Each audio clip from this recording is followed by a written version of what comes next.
Bonjour à tous et bienvenue sur la chaîne. On va résumer l'épisode 4 qui est passé hier soir, l'épisode Devenir Brigitte, diffusé par Candace Owens. Et je vous passerai aussi 2 extraits de vidéos pour illustrer mes propos, en espérant qu'ils ne sont pas censurés. Donc Candace commence par un rappel. La mère de Macron, présentée comme pédiatre en 2017, s'avère être une spécialiste de l'accompagnement des personnes transgenres.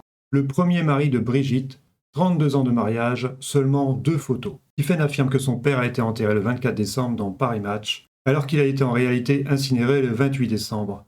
Puis elle enchaîne avec Benalla. Candace tente de prouver que Benalla, nommé à 25 ans pour gérer la sécurité de Macron, n'aurait jamais bénéficié d'un tel passe-droit sans un service majeur rendu à ce dernier. À 25 ans, responsable de la sécurité de Macron, logé au palais de l'Alma. Même quand il a été licencié, il a eu des liens avec la mafia russe, c'est là où il s'est fait prendre avec ses passeports diplomatiques, de quoi renforcer la version de Paris Match sur son rôle dans le décès du premier mari de Brigitte. Après, Candace revient sur la chronologie de Brigitte et de Jean-Michel, retracée à partir de photos et documents officiels. En 1947, naissance de Jean-Michel Trogneux. En 1953, naissance de Brigitte Trogneux. En 1954, photos de famille. En 1953, 55 et 56, photos de classe de Jean-Michel Trogneux. En 1960, décès de leur sœur dans un accident de voiture. En 1963, Jean-Michel Trogneux s'installe en Algérie à 18 ans. Xavier Poussard a galéré à trouver des photos. Candace souhaite laisser Xavier Poussard dévoiler cette photo dans le prochain épisode. Elle l'a décrit comme explosif. Donc Xavier Poussard sera là dans le prochain épisode de Devenir Brigitte.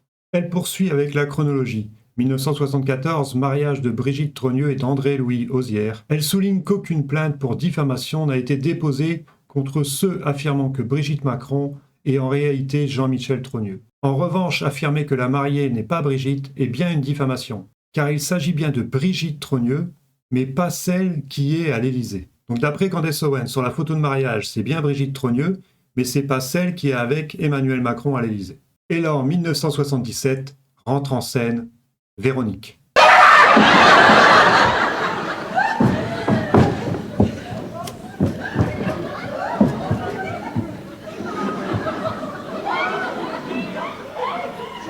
Véronique. Sophie. C'est Rénovic. Vérono. Navire. Sofa. Ça Sophie. Ça suffit. C'est... Véronique, une personne transgenre, apparaît dans une émission retrouvée par des internautes. Brigitte ne s'attendait sûrement pas à ce que quelqu'un exhume ce bijou caché. Un logiciel d'analyse vocale a été utilisé et le verdict est sans appel. La voix est celle de Brigitte Macron.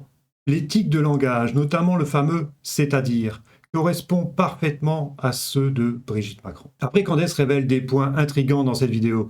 Véronique esquive la question sur son opération. L'a-t-elle vraiment faite ? Elle mentionne avoir été en couple avec une femme, mais qui ? Elle semble cultiver et cite Chopin, Rimbaud et Verlaine, ces derniers étant été envisagés pour le Panthéon sous Macron. Alors pourquoi je vous ai décrit la vidéo ? Je vais vous la montrer, mais je ne suis pas totalement sûr que YouTube ne la censure pas. Je vous la passe, si vous voyez que la vidéo est coupée à ce moment-là, c'est que YouTube a censuré le petit passage de cette vidéo. Véronique, je voudrais savoir si au moment où vous faites cette opération qui a été celle que vous avez subie, ça a été un moment difficile pour vous ou est-ce qu'elle n'était qu'un aboutissement ? Je veux dire, la transformation que vous avez opérée à ce moment-là n'était qu'un aboutissement de quelque chose qui s'était produit avant. Je crois qu'en fait, il n'y a pas de transformation parce que le psychisme est déjà féminin et l'individu, en l'occurrence moi, est déjà préparé à ce genre de mutation par nécessité, en ce sens qu'on se sent femme et on régularise une situation sans plus. Il n'y a pas mutation, il y a régularisation. Vous êtes devenue complètement femme, donc vous avez été opérée il y a combien de temps ? J'aime pas tellement le mot devenir complètement femme. C'est là où elle esquive la question. Elle ne veut pas dire quand elle a été opérée. C'est-à-dire que nous devenons une sorte de femme pouvant copuler, mais ne pouvant pas procréer. Oui. De là des problèmes juridiques d'ailleurs, dont on parlera après. Oui. C'est-à-dire que l'intégration se fait sans problème sur le plan individuel, il n'existe que sur le plan social. On comprend toutes les démarches du couple Macron pour qu'aujourd'hui ça soit naturel de changer de prénom, de changer de nom, de changer d'identité. C'est ce qu'a essayé d'expliquer Candace Owens, mais c'est vrai qu'elle prend son temps pour expliquer, c'est pour ça que je ne vous passe pas la vidéo. Je vous dirai où vous pouvez la voir en français, la vidéo, je la mettrai sur Facebook et sur Odyssée, la vidéo complète de l'épisode 4 de Devenir Brigitte. Donc Candace conclut sur la vie officielle de Jean-Michel Trogneux. Il aurait épousé une femme nommée Véronique. Curieuse coïncidence. et ont eu un enfant, Jean-Jacques Trogneux. Elle souligne un paradoxe troublant. Alors que les photos de Brigitte sont quasi inexistantes, avant 1977, pas même une photo de classe, celle de Jean-Michel Trogneux abonde, jusqu'à sa mystérieuse disparition après 1982. Mais l'enquête ne s'arrête pas là, la photo exhumée par Xavier Poussard pourrait tout faire basculer. Affaire à suite dans l'épisode 5 de Devenir Brigitte par Candace Owens, mais ne quittez pas la vidéo, j'ai encore un témoignage à vous faire écouter. Donc ce témoignage va parler de la prostitution d'enfants, mais quand je dis enfants, c'est vraiment enfants de 10 ans. Écoutez bien.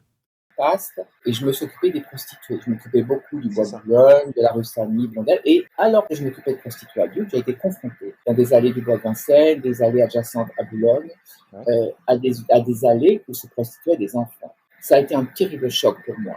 Des enfants issus de la précarité et de la misère, qui quelque part étaient envoyés par leurs parents qui étaient dans des campements clandestins, au milieu des bois, je ne sais où, pour chercher quelques billets. Les enfants étaient sur le trottoir et étaient utilisés par de sales types qui les abusaient, les martyrisaient. Donc moi j'étais là pour essayer de remédier à ça avec l'aide de la brigade mondaine.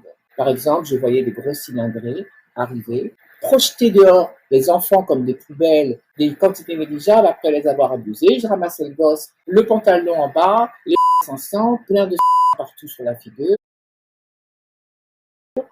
en état de choc traumatique. Ça, c'est la prostitution.